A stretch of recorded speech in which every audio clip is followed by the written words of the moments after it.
welcome to yet another edition of Global Chit Chat, the show where we talk about matters pertaining to international matters. And as always, joining me on the show is our expert about everything global, Tridivesh Singh Mehri. Tridivesh, welcome to Global Chit Chat.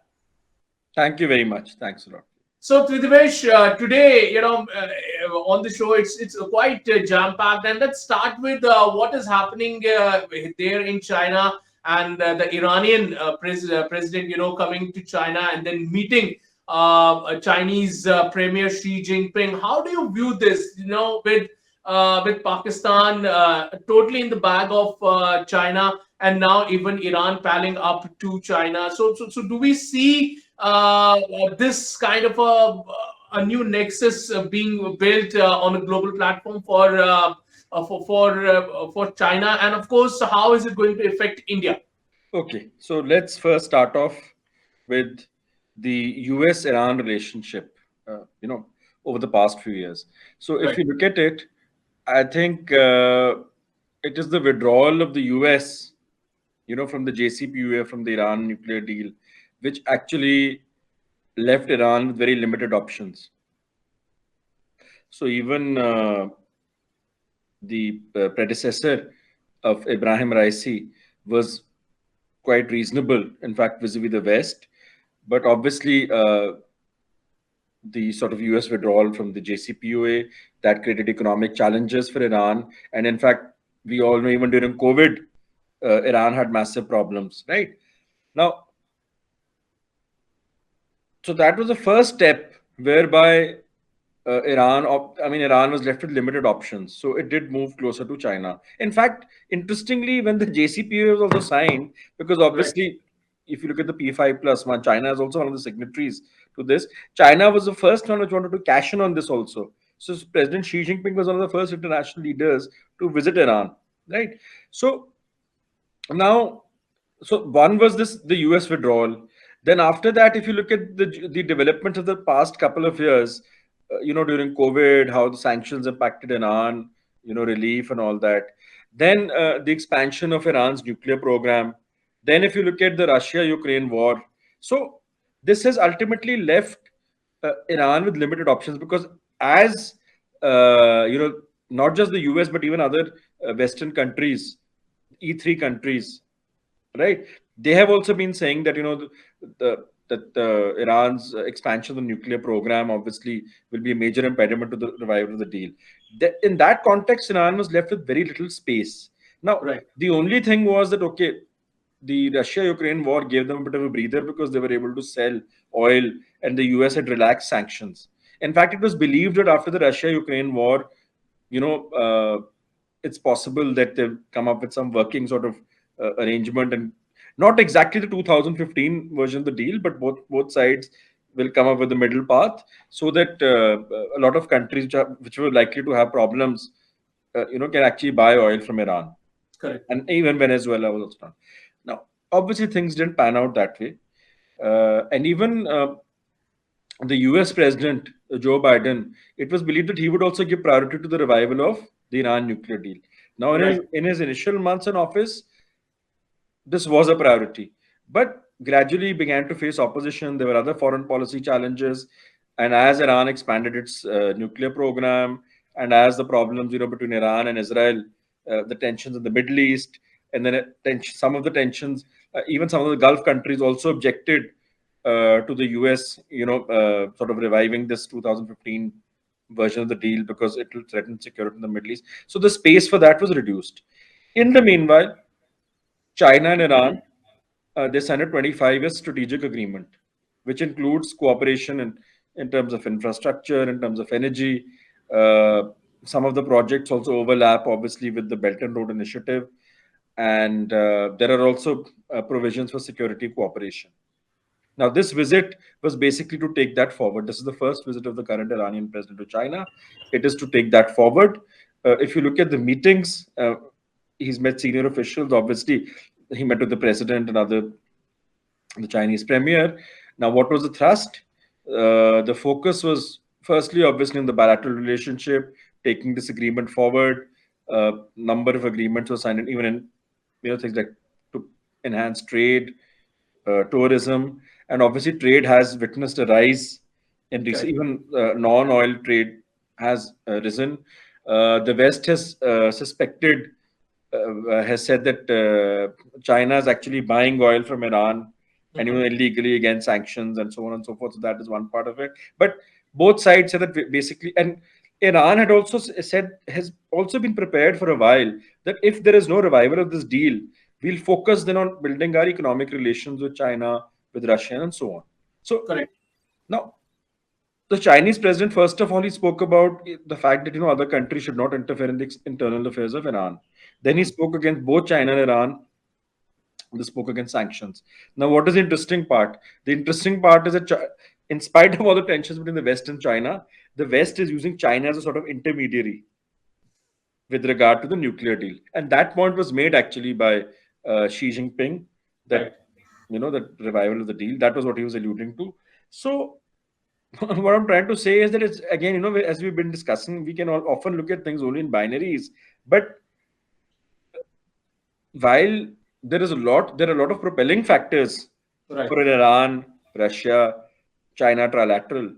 China, is a different player altogether because the level of economic integration globally, it is wary of sanctions.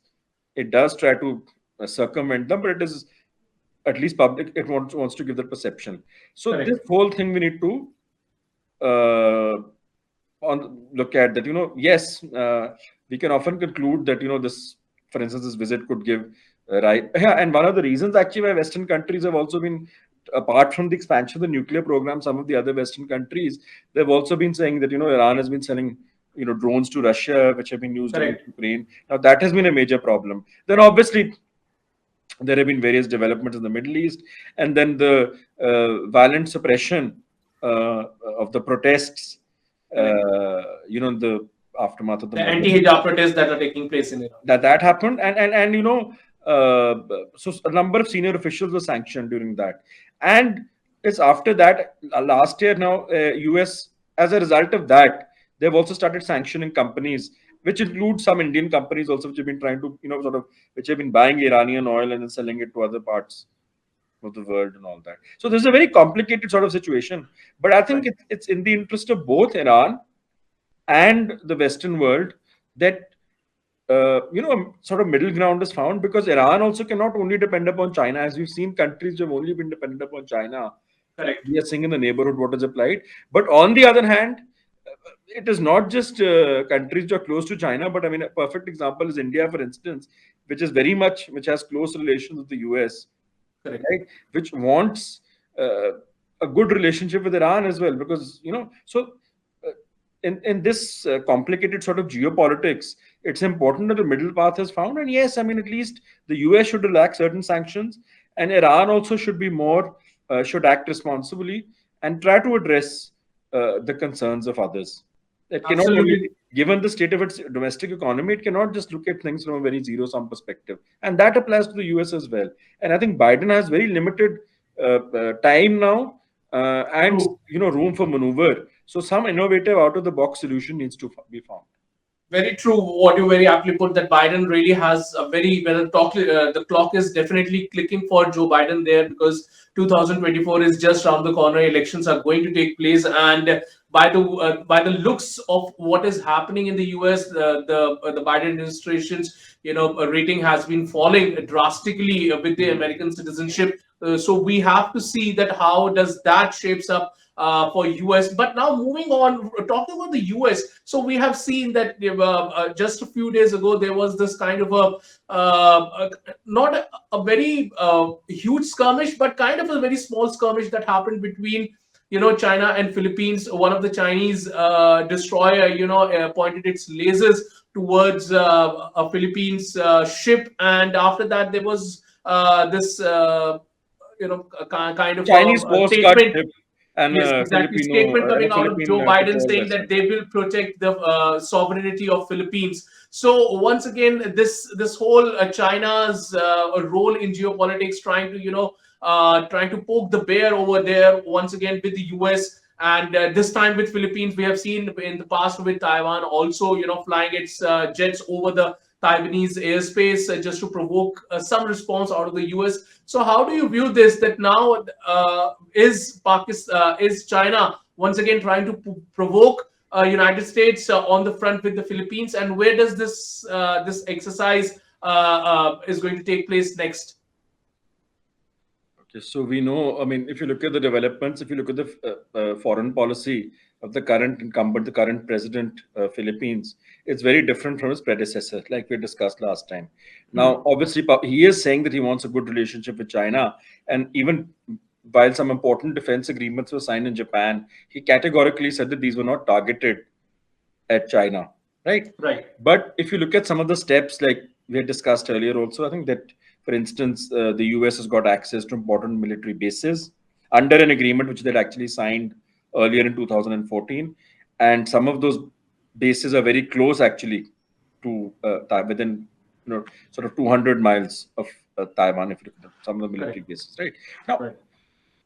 uh, this is a dilemma essentially which all ASEAN countries face. You see, very long,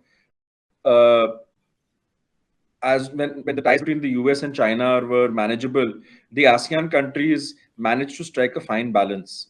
That that they could have good relations both with China, they could have good relations with the US as well, right? Correct. But now, if you look at it, ever since ties since 2018-19, now they have to make choices, some of them. And obviously, Cambodia, Myanmar, they are much closer to China. Thailand has tried to strike a balance. Singapore publicly says that it has good relations with both, but in certain ways, on security issues, it's more comfortable with the US. Though it's the Right. first country which, I mean, recent years, they have been repeatedly saying that we don't want to make a choice. The clash between US and China is not good. So, if you look at the Philippine foreign policy at this point of time, it's very clear that while saying that he wants to maintain a balance, he's actually uh, uh, deviating to a large extent from his predecessor, who focused a lot on improving ties with China. While towards the end, of course, even Duterte realized the pitfalls of being excessively dependent upon China, and on the South China issue, he did flag the differences, but still, and even his model of governance domestically, you can say that it was more in sync with. I mean, he was more of a sort of hard man in that sense. So. Authoritarian, right? Correct. So that's what. So to some extent, people give that reason that why Philippine China ties also strengthen, right? But that aside, what you need to look at is that so you've had a visit of the U.S. Secretary of Defense. Correct. That was followed, I mean, days later, not, I mean, maybe around a week later, by the recent visit of the Filipino president to Japan. And now you have this development, and you've also had uh, some statements emerge. The Philippine president has also issued very, warnings also to China about not trying to up the ante. So I think this is a challenge not just for the Philippines, but for other ASEAN countries. Now, the question is, can the US step up to that degree? The problem for ASEAN countries is that in the strategic sphere, in the security sphere, yes, the Indo-Pacific seems to, gaining steam. But in the economic sphere, they often argue that, this does not have a vision. It doesn't. Now, a lot of people are also talking about a possibility of obviously a US, Japan, and ASEAN sort of trilateral. So US, Correct. Japan, Philippines trilateral was already spoken of, during the visit of the Filipino president to Japan. So can we see that happening? That's something which we need to look at. But I think a lot of this is at this point of time, I don't really see that any ASEAN country will step out beyond what they have so far, because they have to, and they would want. And the US itself has actually said, again, it's issued a statement that it would not want tensions to cross a certain. I mean, the excessive tensions between China and the US are not very good. So ASEAN country would actually be hoping that the relations at least remain, even if there are tensions, there are strains, they remain manageable. Exactly. So yes, of course, the tensions need to be manageable, and of course, it's very true in the global perspective also. As we have seen that though in the recent past also we have seen that the allegations between of spying between U.S. and China, as far as the spy balloons are concerned, but they are always trying to downplay these kind of actions, both of the countries, though there are statements that have come out from both the countries. But moving very much closer to home, as you aptly put, that we have seen the situation in our very neighboring country, who very highly dependent upon on China for economic assistance, has now actually backed out and is facing nearly bankruptcy on the international level. Pakistan, today we see that the petrol prices are nearly 300 rupees there in Pakistan currency because of the devaluation against the US dollar. So, how do we view this? This is first the IMF comes in, Tridivesh, they have these hard talks with Mhm. Pakistan, telling them, okay, the economic package that you are showing us doesn't, fall for us. We need a little bit more, taxation to be a little bit more tighter. And now Pakistan has now actually opened up and said, okay, the petrol and diesel prices will definitely go up. And we've we've seen that this is this kind of situation. Where would it lead Pakistan for a longer run? Let's not talk about or a short term. What I think what Pakistan government is right now looking at, Shahbaz Sharif is looking at, as a small term respite to the people, so that he can show his face to the people, saying, look, I worked my way in for you to get some sort of a relief. But on a longer perspective, where does it lead Pakistan to? Is it is it looking at an imminent collapse, as we have seen there in Sri Lanka also? No, I think we basically the first thing which you need to look at is that even when Shahbaz Sharif took over as prime minister, the economy was in a precarious situation, Right. right? So these policies, if you look at them, essentially problems have arisen over a period of time, right? And in fact, one area, in spite of his popularity amongst the youth and for being a disruptor, for trying to change the status quo and all, Imran Khan didn't do particularly well in terms of the Pakistan getting the Pakistan economy back on the rails. So this is one reality. In fact, and then the sort of modicum of stability which was there was around during the tenure of the previous PMLN government, especially till Nawaz Sharif was there, since Right. till about mid 2017. After that, it's been, yes, I mean, initially 2000 till 2018 or so it was manageable. But if you remember when Imran Khan took over as PM as well, from the word go, he had to start reaching out to international donors and all. So this is built up over a period of time. Now, what is it? I mean, um, if you look at a number of columns in the Dawn, in the News, in the Nation, the English dailies there, they have pointed out to the fact that this combination of populist policies along with the elite, some of the elite, the political structure as well, that also has been problematic. So changes are needed in terms of the economic policies domestically. They need to be less populist. They need to be more targeted. Uh, uh, the IMF has also pointed out to the how Exactly. That bloated. was what this is what IMF has also said, that the policies that you are bringing in, that you're putting on the table, are very populist. They are not for the betterment of the economy for the And the country. bloated sort of machinery which you have. I mean, and this is not only Pakistan. We know this is all over South Asia, and Correct.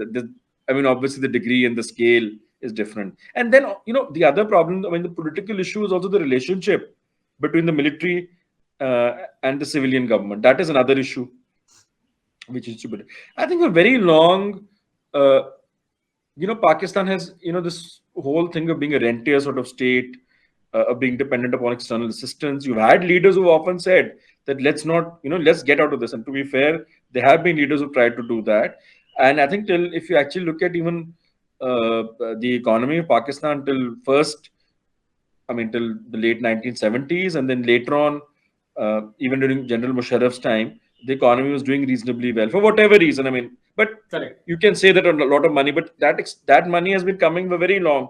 It's how you handle it as well. At least the fiscal policies would have been slightly better, right? So those fiscal policies need to be now. But the problem in our part of the world is that when you have a problem, you have to find a solution. In this whole, I mean, in the not just South Asia, but the developing world. Now, I mean, we all know how much China has been assisting developing countries Correct. when they're in a problem. So, what alternative are you left with? You're left with the Western institutions, then, like whether it's IMF, whether it's World. Now, there is no doubt that there are many problems, and in fact, senior officials within these organizations have said that reform is required. In fact, recently they're saying that the private sector, for instance, should be if you look at lending to developing countries and all, the private sector should be made a stakeholder. India is probably going to make a recommendation that some of the debts of developing countries also should be sort of shaved off. Loans should be shaved off. China should play its role in that, right? Correct. This burden should not fall on the multilateral institute like World Bank and IMF. So, China has not been able to come up, uh, irrespective of the geopolitics or whatever else, it has actually not been able to come up with any alternative model. And no country has been able to come up with an alternative. However much, these terms are freely used, neoliberalism and as I said, there are many deficiencies. The conditionalities are very problematic. Uh, you know, there has been criticism of the level that how bureaucrats, the hierarchy within these multilateral institutions, they're not in sync with the realities. But there's no alternative. The closest we've had, for instance, in Asia, is Japan, which has True. delivered, but Right. it cannot deliver to that scale. So these countries are left with limited options, and now obviously domestically it creates a lot of problems. It's politically to sell these sorts of. I mean, if you have an election on the cards, obviously this government it will take tough decisions. Maybe in the long run it benefits, but Correct. they will lose out. So probably what has been happening over a period of time is that no government really wants to actually bell the cat, take tough decisions, and then obviously the fiscal state, the foreign exchange reserves. There have been major issues like that. So obviously you're very right in saying that long term reform is needed, right? And as I have said that within the region you need a change in terms of Pakistan needs to focus more on better relations, economic relations within the region. Then it won't need to look outside so much. There are some neighboring countries. I mean, if it can look at the example of Bangladesh, for instance, right? So that is something which the rest, obviously, they have their domestic issues. They have to deal with that. There are the domestic politics. As I said, the civil-military relationship also they have problem. Correct. And of course, with the rising increase of domestic terrorism now growing in the region. Well. On that note, thank you very much, Sri Devesh, for joining me in Global Chit Chat and sharing your insight about different arenas. And of course, we'll be looking forward to having you in our another session of Global Chit Chat. But thank you for right now. Thank you very much. Pleasure.